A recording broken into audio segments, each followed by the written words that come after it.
In 1975, a heavy-set, bald man with no eyebrows walked quietly into a recording studio in London.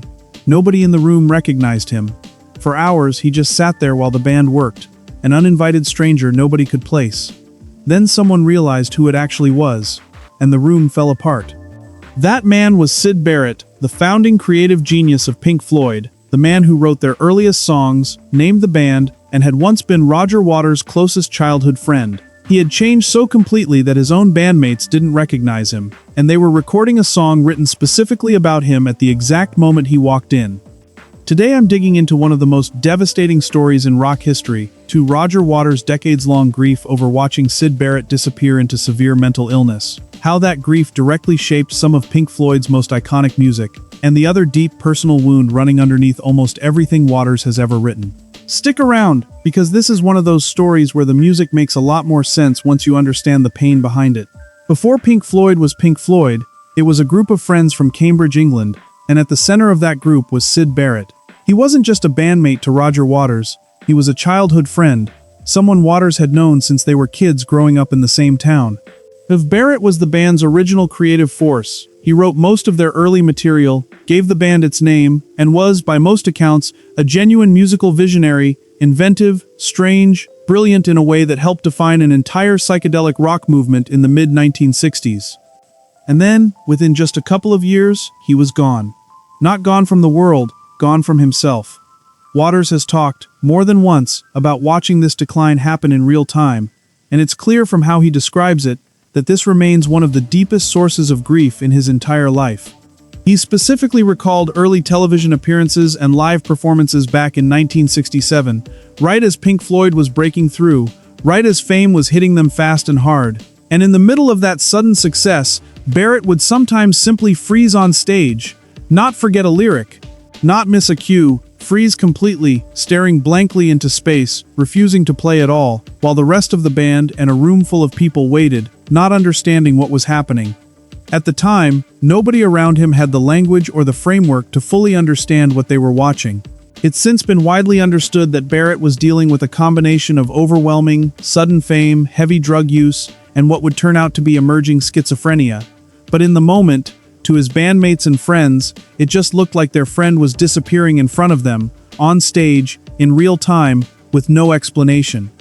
Imagine being in a band with someone you grew up with, watching them go from the most creative person in the room to someone who can't function in front of an audience anymore, and having absolutely no idea why or what to do about it. But the moment that seems to have stayed with Waters the most, Messiah, the one he's described as genuinely haunting, happened years later, in 1975, during the recording sessions for Wish You Were Here. By that point, Barrett hadn't been an active member of the band for years. He'd left, or been pushed out, back in the late 1960s, and had largely disappeared from public life. So when a man walked into the studio one day during these sessions, heavyset, completely bald, with his eyebrows shaved off, nobody recognized him. He just sat there, quietly, while the band continued working.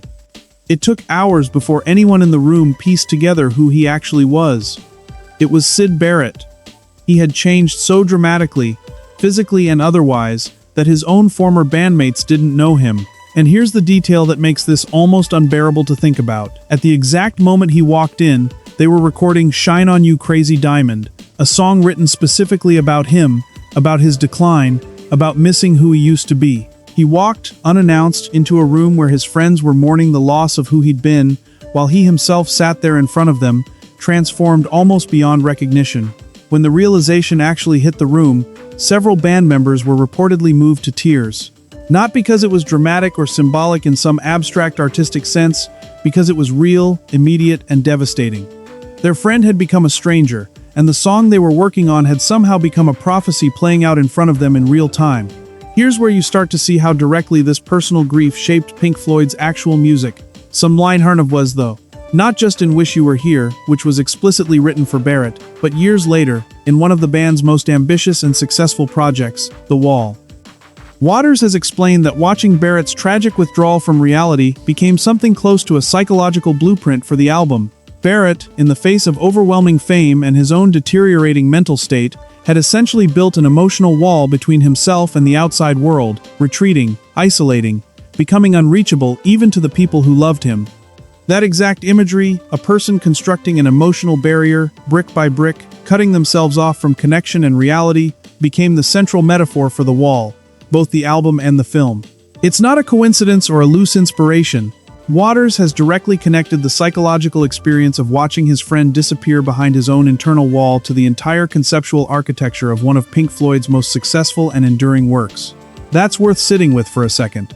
Some of the most commercially successful, critically acclaimed rock music ever made was built directly out of Roger Waters' grief over losing his childhood friend to mental illness, not metaphorically inspired by it in some vague way, but structurally built around that exact psychological experience. Syd Barrett's decline isn't the only deep wound running through Roger Waters' work.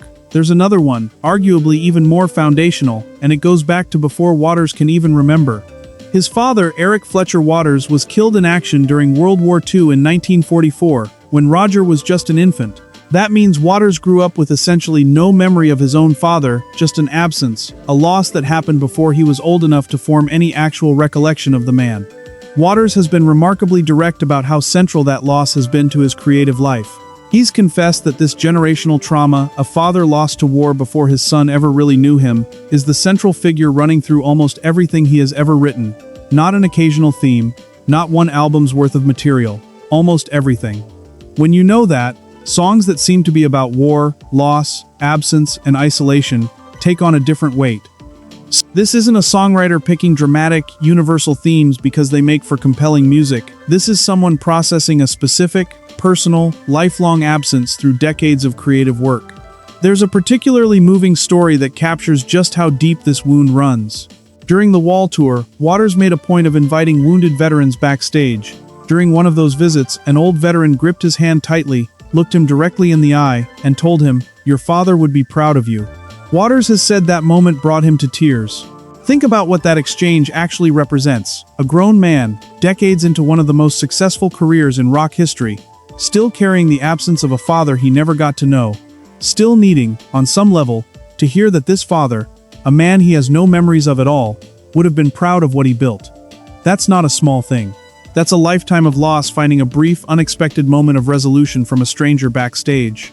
There's one more layer to this story worth including, because it shows a different, more reflective side of Waters when he looks back at Pink Floyd's history, not just the grief over Barrett or his father, but the eventual fracturing of the band itself. Waters has generally defended his own artistic choices throughout Pink Floyd's history, including the periods of tension and creative control that eventually led to the band's very public and prolonged falling out. But he's also looked back at the period immediately following the Dark Side of the Moon's massive success with a real element of sadness. He's described how that success actually damaged the band's internal dynamic, how immense fame took them from what he's described as four guys in a garage, working together, close, collaborative, and turned them into isolated individuals who rarely even spoke to each other outside of actual working hours. Success, in other words, didn't bring them closer together. It pulled them apart. What's notable is how Waters talks about this now. He's openly acknowledged that human memory itself is deeply unreliable, and that it's often twisted by individual egos. A fairly self-aware admission for someone who has been at the center of very public disagreements over exactly how that history should be remembered and told. And despite everything, the rift, the bitterness, the decades of public disagreement that followed, he's expressed genuine pride in what the four of them built together, even while acknowledging the brotherhood behind it ultimately ended bitterly. That's a more nuanced picture than the public feud between Waters and Gilmour often suggests. Underneath the very real, very public animosity, there's still an acknowledgement from Waters that something real and valuable existed between those four people before fame pulled them apart. Even if he doesn't fully trust his own memory, or anyone else's, to accurately capture exactly how or why it fell apart. When you put all of this together, a childhood friend who disappeared into mental illness right in front of him, a father lost to war before he ever had the chance to know him, and a band that fame slowly pulled apart from the inside, you start to understand where so much of Pink Floyd's most enduring music actually came from. Not abstract artistic concepts, real, specific, personal grief, processed over decades, turned into some of the most influential rock music ever made. The ghost that walked into that studio in 1975 wasn't just Syd Barrett. In a lot of ways, he became the emotional center of Pink Floyd's entire creative identity, the loss that Roger Waters kept returning to, kept trying to understand, kept turning into music, for the rest of his career. If you want to go deeper into this story, let me know in the comments. To many OU's Cravens, I can cover the full making of Wish You Were Here and its tributes to Barrett, break down the 1977 Montreal Stadium incident that directly inspired The Wall, or dig into the unreleased memoir excerpts Waters has read to live audiences. Hit subscribe for more deep dives into the real stories behind the music. See you in the next one.